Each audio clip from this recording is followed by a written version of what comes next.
What's going on, guys? Welcome back to the channel, and today we're going to take a look at one of the brand new iPads from Apple, which is the iPad Air 4th generation, and also we're going to compare that to the iPad Pro 11-inch because I know this is something that you guys cannot make up your minds about. It's easy for people who have the money, they just want to splurge out on the iPad Pro, but for people who really want to know, is the iPad Pro worth that extra $300-$200, or should they just stick with the iPad Air 4th generation? So without any further ado, let's jump on into the video. Alright guys, so if you look in front of me right here, you can see we have the iPad Air 4th gen with the iPad Pro 11-inch 2020. So if you just look in from top down, it's kind of hard to really tell which is which. So on the right side we have the iPad Air 4, and also on the left is obviously the iPad Pro 2020. If we turn the backs, this is where you can see the huge comparison. So this is the green one. I picked up the green because I thought it looked good. In person, it's not that green. Sometimes if you look at the lighting, it's kind of changed. But yeah, these are the two different iPads. Alright guys, so I'm going to break this review up into different categories. We're going to look at the design, the overall design at first. We're going to take a look at the screen, the speakers, and the performance, and some miscellaneous stuff that separates the iPad Air from the iPad Pro. First off guys, let's check out the design. So as you guys can already tell, it's really hard to separate the resemblance of these two. Now on the iPad Pro, I have a paper-like screen protector, so the screen is kind of a matte finish. With the iPad Air 4, I don't have a screen protector, so it has more of a glossy finish. If I didn't have a screen protector on the iPad Pro, it will have that glossy finish, but I like the feel of the paper-like screen protector when I'm writing or drawing or taking notes instead of the glossy finish on the iPad Pro. But I left the iPad Pro for the video's sake. Alright guys, so if I flip these devices over and take a look at the sides, you can see that we have that similar boxy design with very small bezels. As you can see right here, when the screen's on, we have very small bezels on these two devices. So because of how small these bezels are, this change brings along the inclusion of Touch ID. So there's a Touch ID sensor in the power button on the iPad Air. Now this fingerprint scanner might be an issue for cases. For example, if you're using keyboard cases like this one from Logitech, which is a cheaper alternative to the Apple Magic Keyboard. As you can see, the case covers all the sides, so that means you cannot access the fingerprint reader. Now I think Apple is thinking in the future. They're like 2 years ahead of us in terms of product releases, so they probably knew the iPad Air was going to come out with this Touch ID thing, so maybe that's why they designed the Magic Keyboard without protections on the sides. But now if you're gonna buy a new case for your iPad Air 4, just make sure the case doesn't cover up your fingerprint reader, because if it does, then the whole point of having a secured login with the fingerprint reader is pointless. On the other hand, to get inside the iPad, all you have to do is just use facial recognition, and that's where some corners were cut with the iPad Air. So the iPad Air, if you look closely into the front-facing camera, you can see that we don't have any 3D depth sensors or anything like that. It's just a typical camera, so that's why Apple had to go for the in fingerprint on the power button. Now the thing with the power button having the fingerprint up here, it's kind of annoying sometimes because I'm just used to taking up the iPad.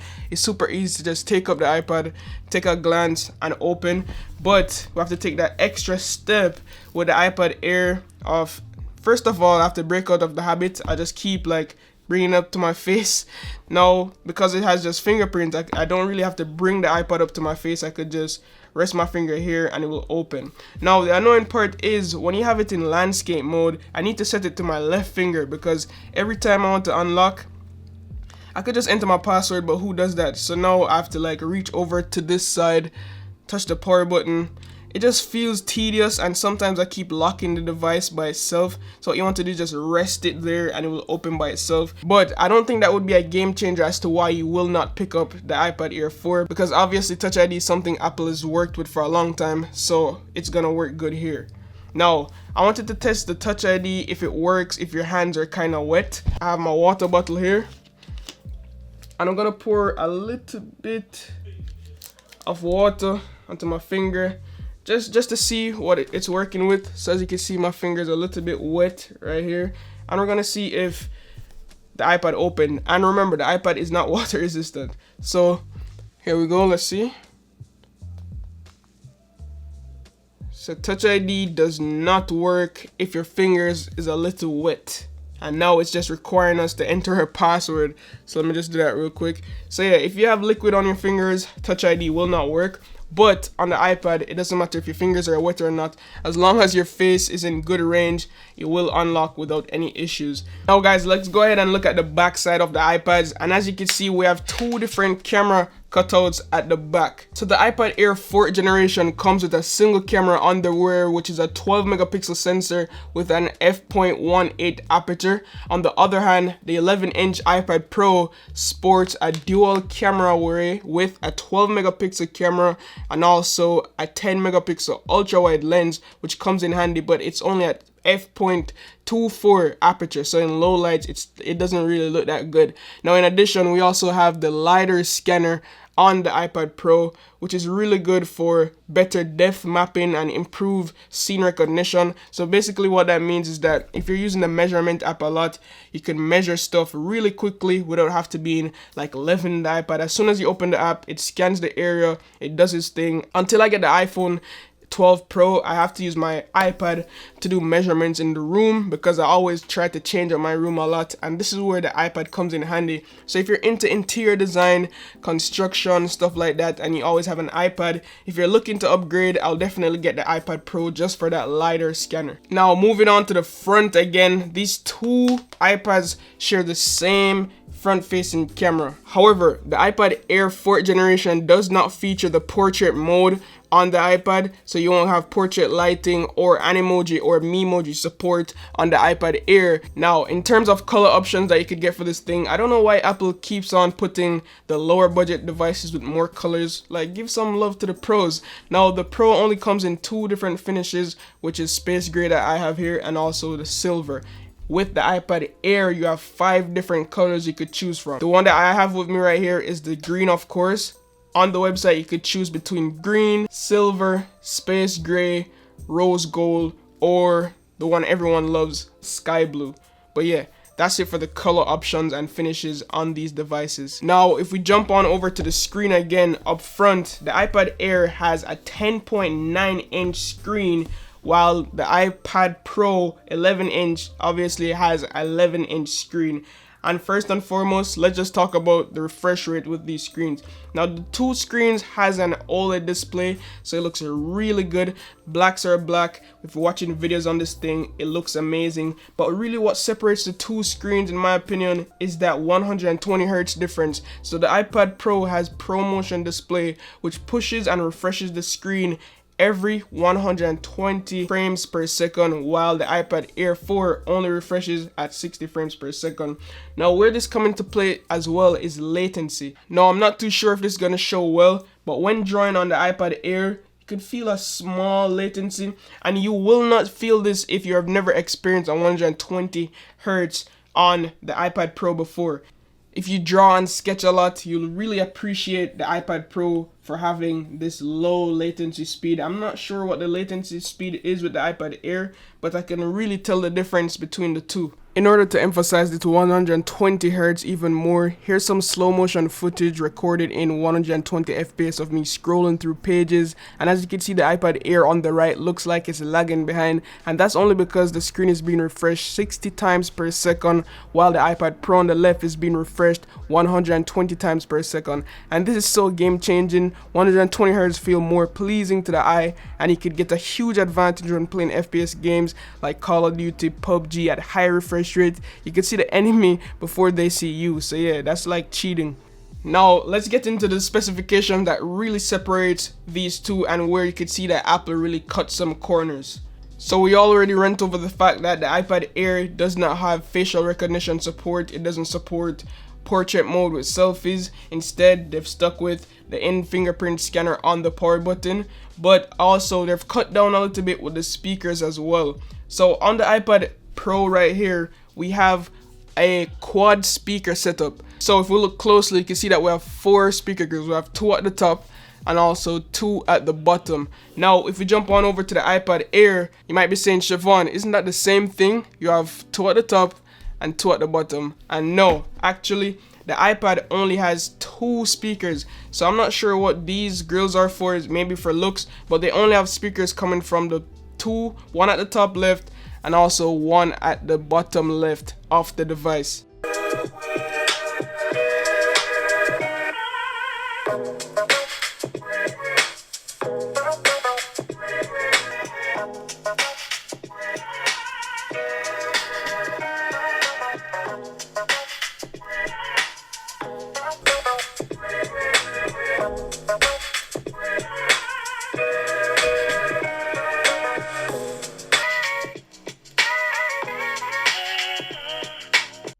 But in terms of port selection, both devices have a USB-C port here for charging and also has that magnetic clasp right here. So if you want to attach any keyboards, for example, the Magic Keyboard or anything from Logitech, that will work perfectly fine. So let me just give you guys a quick demonstration. And I actually think this is the reason why Apple made the iPad Air 4, just to sell more Magic Keyboards and also Apple Pencils. So if we slap the iPad Air onto the Magic Keyboard right here, guys, just like so, we jump in, you can see works perfectly fine. We're good to go. Everything is up and running and it fits perfectly. The only difference is that if you look at the back, you can see that the cutout for the camera isn't as perfect as with the iPad Pro, but that's not an issue. It doesn't hinder performance or anything. Now, in terms of mics, the iPad Pro right here has 5 studio quality mic, which I'll put to the test soon. Meanwhile, the iPad Air only has 2 microphones, and I will show you guys a camera and microphone test, so make sure you stick around for that as well. Alright guys, so this is a good camera test of the front camera of what it looks like. It's recording in HD, so I think it's 1080p 60 FPS. And yeah, it's pretty good for an iPad camera. This is also a good representation of what the mic sounds like and everything. And I have the mirror selfie on, so it's supposed to look like natural. But yeah, I wore a white jacket to see if it would expose it well, but as you can see, it has a really hard time. But now let's go ahead and switch over to the iPad Air. Okay, now we're on the iPad Air front facing camera, and as I mentioned, guys, this is the same camera, the same front facing camera, but I just wanted to show you guys what it looks like. And this is also a good test of the microphone, so let me know if you guys hear any difference in microphone quality on these two iPads. Outside is really cold right now, but it's looking nice with the trees. It's almost winter time, winter season is approaching. But yeah, let me know what you guys think of the mic quality on these two cameras and which one do you think performed the best. Now we're on the iPad Pro, 4K 30 FPS, and as I said before, the iPad has that ultra wide lens, so you could zoom out to that wide field of view to capture more in your shot. And also it has the LiDAR scanner, which is great for like scene optimization. So if you're doing 3D stuff, measurement app, all of that stuff, it's good on the iPad Pro. Let's go up to the flowers, the trees, the bushes right here. I don't know why I call it flowers. And also the bike. So yeah, let me know what you guys think. Alright, now we're on the back facing camera, 4K 30 FPS. And this is the quality you get from the back camera. It looks really good. Shut off my hand, you can see the autofocus right there. Walk over to here, look at the plants. As you can see, these iPads are not like camera orientated or anything, but it will be good for taking pictures on the board or just regular snaps to scan documents and stuff like that.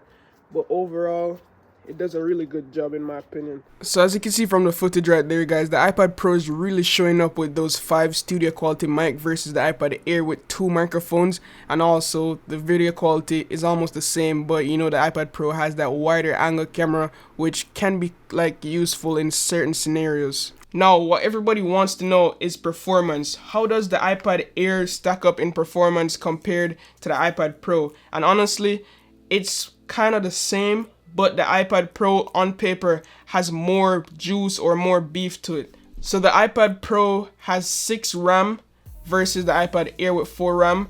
Also, the iPad Pro has an A12XZ Bionic chip with 8 GPU cores, which is super fast. It could literally just burn through anything.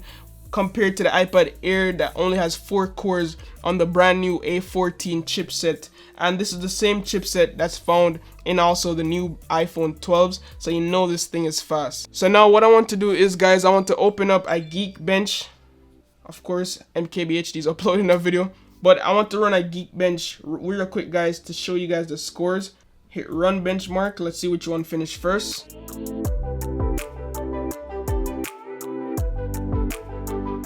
Alright, guys, the time is crunching down, and it seems as if the iPad Air is gonna finish first again, and it actually did. The iPad Pro is still struggling, guys. Look at my beast over here, man. All these scores, come on. Come on. Come on. Alright, so the iPad Air is quick, guys. For that price, it's quick. So these are the Geekbench score results, guys. 1,594 single score on the iPad Air. Single score on the iPad Pro, 1,114. And also multi-core scores at the bottom right here. As you can see, more GPUs. So we have 4,656 multi-core. But on the iPad Air, we have 4,162. So what that means is that if the iPad Pro is doing more intensive work, which requires a lot more cores, it will push through faster than the iPad Air. But for easy tasks, simple tasks like opening, closing apps, playing like regular games, stuff like that, the iPad Air will hold its own. We saw the scores. Numbers look cool and all, but how does it perform in real world usage? So I have a couple apps right here which I'm gonna open, and I'm gonna see if anything lags behind. The first thing I'm gonna open is the App Store. So let's go. It's connected to the same Wi-Fi and everything. iPad Air kind of open first right there. Next up, we want to open, let's just open the settings app. And just so you guys see, I don't have anything in the multitasking. Just to clear that up, go home. iPad Air open faster again. Boom. The iPad Air again. Next up, let's open PUBG, which is a really high intensive game. See? I think the iPad Pro will pull through here because of those cores. Let's see. Ooh, the iPad Air is quick, man. This iPad Air is quick. So as you can see, the iPad opened like milliseconds, a little bit before. So let's see which one will open faster here. Boom. Come on, iPad Pro. Come on. Come on. Woo.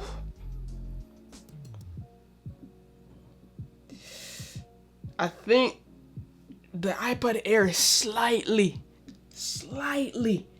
open before the iPad Pro. So I guess that concludes the speed test. Alright, guys, so basically that was it for the comparison between the two. Now what makes this decision tricky is that the iPad Air, it starts at $600, $599, while the iPad Pro $799, $800. Alright, but the thing is, the iPad Air comes in at a base storage of 64 gigs for that $600 model, while the iPad Pro comes in at base storage of 128 gigs at that $800 price point. And the differences between the two is that 64 gigs is not viable, guys. I would not recommend picking up a 64 gigs model device in 2020. Like, we're recording 4K footage, all the apps are large. It's just not worth it in a long period of time. So if you're looking to hold this thing for a couple of 3 years, 4 years down the road, you will need more storage. So you'd have to buy external storage or iCloud storage, which is more money every month, and to me it's not worth it. So that puts it in a very sticky situation because Apple played the cards right. Apple does not have a 128 gig version of the iPad Air. It only jumps up to 256 gigs, which brings the iPad Air price up to $979 for the iPad Air. So in that sense, if you're gonna pay that much for the iPad Air, I would just get the iPad Pro, honestly, or get the 2018 iPad Pro used or something like that. But if you don't really care about storage, definitely get the 64 gigs model and you'll be happy with this thing. If this iPad Air had 120 Hz refresh rate, Apple would just basically need to take this iPad Pro off the website, because this is gonna be a vanilla king if it had that 120 Hz display. But if you don't care about refresh rate, you just want an iPad for watching movies, enjoy your content, the iPad Air is the way to go compared to the iPad Pro. But yeah, that was it for my video, guys, and my thoughts comparison between the iPad Air and the iPad Pro. As I mentioned before, if you're gonna spend the extra money on the extra storage for the Air, you might as well get the Pro. But if you don't care about storage and you just want an iPad, the iPad Air is the best thing you could buy in 2020 right now for the price of $600 with Pro features that the iPad Pro has, except the face unlock and the Pro resolution and some small cameras. You guys saw the speed of the iPad Air. It's up with the Pro. So yeah, let me know your thoughts about this video. Drop all your comments down below. If you're new here, don't forget to subscribe, smash the like button, which helps the algorithm. And as always, guys, love, peace, and tweaks. Signing out.